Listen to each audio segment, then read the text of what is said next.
Good morning student. आज हम लोग पढ़ेंगे समरूप विद्युत क्षेत्र में स्थित विद्युत द्विध्रुव पर लगने वाले विद्युत बल और बल आघूर्ण की गणना। अगर आप हेडिंग देना चाहते हैं तो हेडिंग दे दीजिए। क्या आज पढ़ेंगे हम लोग? समरूप विद्युत क्षेत्र में विद्युत द्विध्रुव पर लगने वाले विद्युत बल और बल आघूर्ण की गणना, यानी calculation of force and torque acted on electric dipole in uniform electric field. ठीक है, तो सबसे पहले कि हमको चाहिए समरूप विद्युत क्षेत्र, और आपको पता है कि समरूप विद्युत क्षेत्र को कौन उत्पन्न करता है? तो बराबर दूरी पर खींची गई समांतर विद्युत बल रेखाएं किसको प्रदर्शित करते हैं? समरूप विद्युत क्षेत्र को। ये हम लोग पहले पढ़ चुके हैं, ये यानी आपका ये रहा। ठीक है, तो ये किसको रिप्रेजेंट कर रहा है? ये रिप्रेजेंट कर रहा है समरूप विद्युत क्षेत्र को। किसको रिप्रेजेंट कर रही है? समरूप विद्युत क्षेत्र को। और मान लेते हैं इसकी जो स्ट्रेंथ है वह ई वेक्टर है। कितना है? ई वेक्टर। और इस समरूप विद्युत क्षेत्र में एक विद्युत द्विध्रुव है। क्या है? एक विद्युत द्विध्रुव है। ठीक है, ये विद्युत द्विध्रुव है। आप सभी विद्युत द्विध्रुव भी पढ़ चुके हैं। विद्युत द्विध्रुव क्या है? दो आवेशों का निकाय है जिसमें दोनों का परिमाण बराबर होता है लेकिन चिन्ह विपरीत होते हैं। तो सपोज दैट यहां प्लस क्यू आवेश है और यहां पर माइनस क्यू आवेश है, और ये विद्युत द्विध्रुव का मध्य बिंदु है, और ये समरूप विद्युत क्षेत्र में थीटा कोण पे है। कितना कोण पे? थीटा कोण पे। आपको पता है, आप सभी जानते हैं कि अगर विद्युत क्षेत्र में विद्युत आवेश को रख दे तो उस पर विद्युत बल लगता है। तो यहाँ विद्युत द्विध्रुव रखे तो विद्युत द्विध्रुव भी तो आवेश से ही बना है, तो इस पे भी बल लगेंगे। इतना कन्फर्म है कि इस पे बल लगेंगे। अब रहा कि बल किधर लगेगा, तो ये भी आप जानते हैं कि अगर आवेश की प्रकृति धनात्मक है तो उस पे जो बल लगता है वो विद्युत क्षेत्र के दिशा में लगता है, और अगर माइनस आवेश है तो उस पे विद्युत क्षेत्र के विपरीत लगता है। तो इस पे विद्युत बल किधर लगेगा? आगे की ओर, यानी विद्युत क्षेत्र के दिशा में, और इस पे लगेगा विद्युत क्षेत्र के विपरीत दिशा में।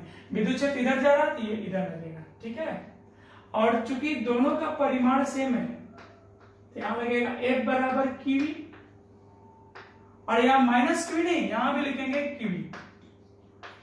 अब आप कहोगे सर माइनस नहीं लिखे, तो देखो माइनस के चलते ही दिशा विपरीत हुआ है। ठीक है, अब लौटते हैं क्वेश्चन पे। इसमें ये विद्युत द्विध्रुव है। विद्युत द्विध्रुव की लंबाई कितनी लिखते हैं हम लोग? 2 है। ए भी नाम भी दे सकते हैं। ये विद्युत द्विध्रुव है। अब हमको चाहिए परिणामी बल। पहला चाहिए विद्युत द्विध्रुव पर लगने वाला परिणामी विद्युत बल, रिजल्टेंट इलेक्ट्रिक फोर्स हमको चाहिए। आप सभी जानते हैं कि विद्युत बल या कोई भी बल हो, विद्युत वाहक बल को छोड़ के अगर कोई भी बल है तो वह सदिश राशि है। और यहाँ एक निकाय पे कितने बल लग रहे हैं? 2। एक सिस्टम पे कितने बल लगे हैं? 2। दोनों का परिमाण बराबर है और दिशा विपरीत है, तो परिणामी सदिश का मान क्या होने वाला आपको पता है? क्या होगा? 0 होगा। क्या होगा? 0। देखते हैं कैसे होगा 0। मान लेते हैं ये निकाय का मध्य बिंदु है और यहां पर दोनों बल को लाएंगे, तो एक बल इधर है, ये F प्लस, और इधर हो जाएगा F माइनस। थीटा दोनों के बीच का कितना है? 180, क्योंकि विपरीत दिशा में, ये आगे है ये इधर है। ठीक है, तो परिणामी बल हम लिख रहे हैं F आर वेक्टर इक्वल हो जाएगा F plus vector plus F minus vector.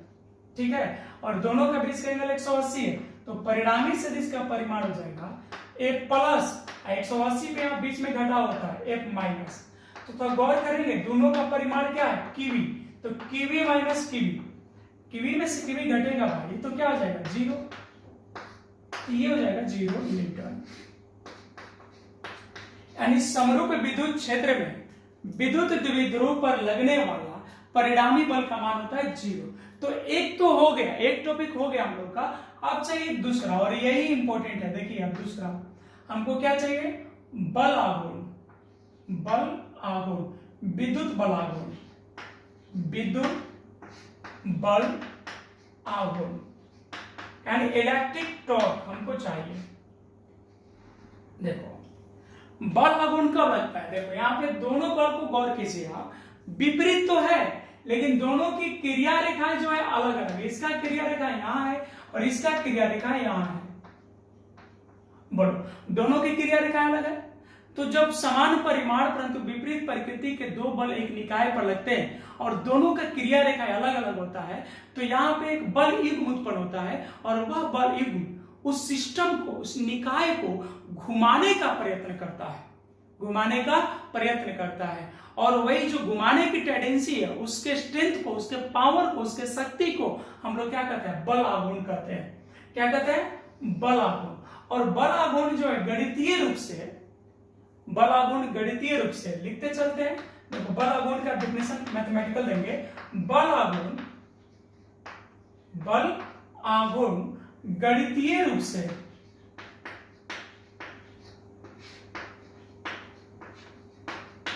बल आघूर्ण गणितीय रूप से किसके बराबर, कोई एक बल, कोई एक बल, कोई भी एक बल ले लेना है, कोई एक बल का परिमाण, कोई एक बल का परिमाण, तो कोई भी एक बल का परिमाण होगा तो Q है। और दोनों बलों के, और दोनों बलों के बीच के, और दोनों बलों के बीच के लंबवत दूरी, और दोनों बलों के बीच के लंबवत दूरी के गुणनफल के क्या होता है, बराबर होता है, बराबर होता है। यानी दोनों बलों के बीच के लंबवत दूरी और कोई भी एक आवेश का परिमाण, ठीक है, इसको टाउ लिखते हैं हम लोग। तो कोई भी एक बल ले लो, एक बल गुने लंबवत दूरी, कोई भी एक बल। तो देखो टाउ इक्वल टू, कोई भी एक बल लोगे कितना हो जाएगा, Q। आइए दोनों बल के बीच का लंबवत दूरी कितना हो जाएगा, देखो ये कोण थीटा, ये भी थीटा होगा, थीटा होगा ना। अब चाहो तो आप निकाल के देख लेना इसको। तो ये 2l, एक तरह से कर्ण और कोण दिया, लंब निकालना है, तो लंब बराबर होता है कर्ण इंटू साइन थीटा। तो कर्ण इंटू साइन थीटा कितना हो जाएगा, 2l साइन थीटा। करके देख लो क्या, साइन थीटा इक्वल टू क्या होगा, लंब बटा कर्ण। तो लंब बराबर हो जाएगा कर्ण इंटू साइन थीटा। तो कर्ण कितना है, 2l इंटू साइन थीटा, तो 2l साइन थीटा हो जाएगा इतना। एक स्टेप और ले लेते हैं, tau equal to 2ql E sine theta हो जाएगा। अब तो गौर करो, ये जो 2ql है कितना आया है, 2ql ई साइन थीटा। तो जो 2ql है किसी का मान है, याद पढ़ो, आ रहा है याद, बल आघूर्ण, किसी भी विद्युत द्विध्रुव का बल आघूर्ण क्या होता है, 2ql। तो यहां पे अब आ गया टाउ इज इक्वल टू, बल आघूर्ण को क्या लिखते थे, P E sine theta, P sine theta, यानी टाउ का मान कितना आ गया, P साइन थीटा। जो यहाँ पे थीटा है वह द्विध्रुव आघूर्ण यानी P वेक्टर और विद्युत क्षेत्रवृत्त E वेक्टर के बीच का कोण है। और बल आघूर्ण भी एक सदिश राशि है, तो हम यहाँ सदिश रूप में लिख रहे हैं। कौन से रूप में लिख रहे हैं, सदिश रूप में, ठीक है। आप देखो तो ये जानते हो AB साइन थीटा बराबर होता है A vector cross B vector. उम्मीद कर रहे जान रहे होंगे आप। AB साइन थीटा का सूत्र क्या होता है, A vector cross B vector. तो इसी फॉर्म पे है ना, A के जगह P है और B के जगह E है, तो यहां हम लिख सकते हैं tau vector is equal to P vector cross E vector. बोलो लिख सकते हैं, क्लियर। अब यहां पे जो हम लोग पढ़े थे ए क्रॉस बी का जो दिशा होता था ए वेक्टर और बी वेक्टर के तल पे लंबवत, तो यहाँ टाउ वेक्टर की दिशा क्या होगा, P vector cross E vector, इसके अनुदिश यानी पी वेक्टर और ई वेक्टर के तल पे लंबवत। तो यहाँ लिख देते हैं टाउ वेक्टर की दिशा, टाउ वेक्टर की दिशा किधर होगा, पी वेक्टर और ई वेक्टर के तल पर लंबवत, तल पर लंबवत। ठीक है, कोई प्रॉब्लम? अब अभी टोटल क्लियर नहीं हुआ, इतना आपको समझ में आया होगा। और आप लोग का एक पुराना आदत है कि आप लोग स्क्रीनशॉट करके और लिख लेते हैं, ऐसे नहीं चलता है, पढ़ाई ऐसे नहीं होता। और दूसरा क्या करते हैं, आप लोग डाउनलोड मार लेते हैं, ऐसे मत कीजिए। आपको जब भी लिखना है तो पॉज कर करके उसको धीरे धीरे लिखिए और लेक्चर को सुनिए। जब तक एक बार नहीं सुनोगे नहीं समझ में आएगा, और ये छोटी छोटी चीजें जो है बाद में बहुत टफ लगने लगेगी। इसलिए अच्छा होगा कि कम से कम एक बार लेक्चर तो सुन ही लो, एक बार सुन लो और उसके बाद दूसरा पॉज कर करके दूसरे टाइम में लिखते चलो। और ना ऐसा हो ही नहीं सकता है, कब, जब आप समय देते हैं तब। और आप क्या करते हैं, हम साइड हो गए स्क्रीनशॉट लेकर उतार देते हो, वैसे आएगा नहीं आएगा, वैसे नहीं आएगा। इसलिए पहले एक बार सुन लो लेक्चर को आराम से और दूसरी बार उतारो। ठीक है, चलो अब देखते हैं। तो अब तक हम लोग देख लिए बल आघूर्ण का परिमाण होगा tau equal to P E sine theta, और वेक्टर फॉर्म में होगा tau vector equal to P vector cross E vector, और दिशा जो होगा पी वेक्टर और ई वेक्टर के तल पे लंबवत होगा। तो अब चाहिए हमको बल आघूर्ण का मात्रक। क्या चाहिए हमको, बल आघूर्ण का मात्रक, बल आघूर्ण का मात्रक। चलो बल आघूर्ण का मात्रक देखते हैं। ठीक है, यानी टाउ का हमको मात्रक चाहिए, तो टाउ इक्वल टू क्या है, पीई साइन थीटा। ठीक है, तो हो जाएगा टाउ इक्वल टू पी का मात्रक क्या होता है, कूलम मीटर, और विद्युत क्षेत्रफलता होता है न्यूटन प्रति कूलम, और साइन थीटा मात्रकहीन होता है। कोई भी त्रिकोणमितीय अनुपात जो होता है वो मात्रकहीन होता है, चाहे वो साइन थीटा हो, कॉस थीटा हो, टैन थीटा हो, कॉट थीटा हो, कोई भी त्रिकोणमितीय अनुपात हो वो मात्रकहीन होता है। तो यहां से कूलम कूलम क्या होगा, कट जाएगा, तो बच गया क्या, न्यूटन मीटर। यानी बल आघूर्ण का जो एसआई यूनिट होता है वो होता है न्यूटन मीटर। क्या होता है, न्यूटन मीटर, न्यूटन मीटर होता है। अगर इसी को सीजीएस में लिखे तो बल, यहां पर न्यूटन का सीजीएस क्या होता है, डाइन, और मीटर का सीजीएस क्या होता है, सेंटीमीटर। तो ये जो मात्रक है ये सीजीएस हो गया, ये बल आघूर्ण का कैसा मात्रक हो गया, सीजीएस। ठीक है, कोई प्रॉब्लम है ना। अब चाहे तो यहां से इसका बीमा भी लिख सकते हैं, इसका हो जाएगा कितना, इसका बीमा हो जाएगा एम एल टी के पावर -2 न्यूटन के लिए, और मीटर का हो गया एल, यानी कितना हो गया, एम एल स्क्वायर टी के पावर -2। ये हो गया बल आघूर्ण का विमीय सूत्र। बल आघूर्ण का विमीय सूत्र कितना हो गया, बल आघूर्ण का विमीय सूत्र कितना आ गया, एम एल स्क्वायर टी के पावर -2। अब यहां पे देखते हैं कुछ विशेष स्थिति, स्पेशल केसेस, स्पेशल केसेस। तो गौर करेंगे आप, एक नंबर लिखते हैं, यदि पी वेक्टर और ई वेक्टर एक ही दिशा में हो, यदि पी वेक्टर और ई वेक्टर क्या हो, एक ही दिशा में हो, तो जब पी वेक्टर और ई वेक्टर एक ही दिशा में होगा तो थीटा का मान कितना डिग्री हो जाएगा, 0 डिग्री। और जब 0 हो जाएगा तो आपका हो जाएगा tau equal to P E sine 0 हो जाएगा ना, टाउ इक्वल टू कितना हो जाएगा, पीई साइन 0। तो टाउ इक्वल टू कितना हो गया, टाउ इक्वल टू हो गया 0, टाउ इक्वल टू 0। यानी जब पी वेक्टर और ई वेक्टर एक ही दिशा में होगा तो टाउ का मान कितना होगा, 0। और टाउ क्या था, बल आघूर्ण। बल आघूर्ण क्या है, किसी भी सिस्टम को घुमाने की एक प्रवृत्ति है, टेंडेंसी है। तो यहाँ पे घुमाने वाला जीरो है, मतलब यहाँ विद्युत द्विध्रुव विद्युत क्षेत्र में घूमेगा नहीं। तो जब घूमेगा नहीं तो एक जगह स्थायी पड़ा रहेगा। क्या रहेगा? अस्थायी पड़ा रहेगा। तो हम लिखते हैं इसका मतलब क्या है? विद्युत द्विध्रुव क्या होगा? अस्थायी रहेगा। विद्युत द्विध्रुव क्या रहेगा? अस्थायी रहेगा। कोई प्रॉब्लम? चलो एक केस और देख लेते हैं, दूसरा केस भी देख लेते हैं। दूसरा केस है, मान लेते हैं कि यदि P वेक्टर और E वेक्टर लंबवत हो। क्या मान लिए?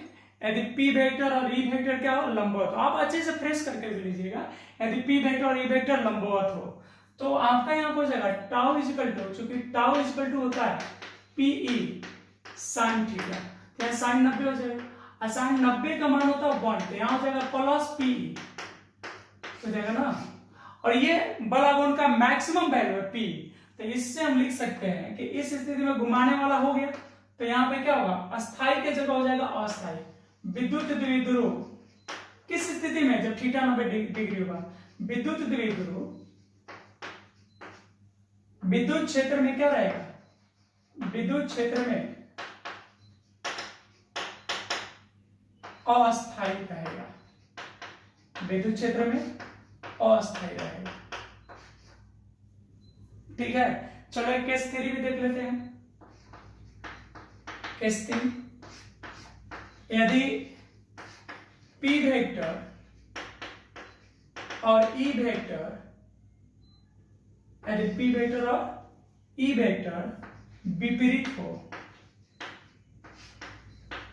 क्या हो भाई? विपरीत। तो विपरीत होगा, अगर P वेक्टर E वेक्टर क्या है? विपरीत। तो जब विपरीत होगा तो थीटा कितना हो जाएगा? 180। थीटा 180 हो जाएगा, तो टाउ इक्वल टू हो जाएगा PE साइन 180। आपको पता है साइन 180 का मान भी 0 ही होता है, तो फिर टाउ इक्वल टू कितना आ गया? 0। तो यहां भी बड़ा गुण 0 हो गया, तो बड़ा गुण 0 हो गया, तो विद्युत द्विध्रुव क्या होगा? अस्थायी होगा। विद्युत द्विध्रुव अस्थायी रहेगा। मतलब संतुलन में रहेगा। अस्थायी रहने का मतलब क्या होगा? संतुलन में रहेगा। ठीक है, तो यहां भी जब टाउ 0 है तो संतुलन में रहेगा, यहां भी संतुलन में रहेगा, और यहां संतुलन में नहीं रहेगा। ठीक है, और आपको एग्जाम में ये डायरेक्ट ये जो फॉर्मूला है tau equal to P vector cross E vector, आप किसी भी बोर्ड एग्जाम में हो, CBSE बोर्ड एग्जाम में हो या स्टेट लेवल के बोर्ड एग्जाम में हो, ये आप देख सकते हो क्वेश्चन में कि ये डायरेक्ट पूछा है बला गुण के लिए। ठीक है, पूछता है कि बला गुण का व्यंजक होता है और ऑप्शन 4 दे देता है, tau vector equal to P vector cross E vector, फिर यहाँ पर डॉट दे देगा, फिर एक बार प्लस दे देगा, एक बार माइनस दे देगा, ऐसे करके। ठीक है, तो उम्मीद करते हैं कि अब आपको समझ में आया होगा, और कुछ डाउट नहीं होनी चाहिए इसमें, जो भी कुछ है वो आपको समझ में आ रहा होगा। तो अब इतना ही। और एक चीज आपसे हम ये स्पष्ट कर दे कि जब तक वीडियो को आप देखते नहीं, अगर आप इसे पॉज कर करके लिखते हैं और एक बार कंटिन्यू सुनते नहीं है तो मजा नहीं आएगा। मजा तभी आएगा जब वीडियो को एक बार आप स्ट्रेट फॉरवर्ड करके आराम से देख लीजिए, उसके बाद पॉज कर करके लिखिए। ठीक है, हर बात क्लियर होगा और एकदम स्पष्ट समझ में आएगा। फिलहाल आज के लिए इतना ही। मिलते हैं आपसे नेक्स्ट वीडियो में, और तब तक पढ़ते रहिए अच्छे से, और अगले वीडियो में फिर दोबारा हम लोग मिलेंगे। धन्यवाद।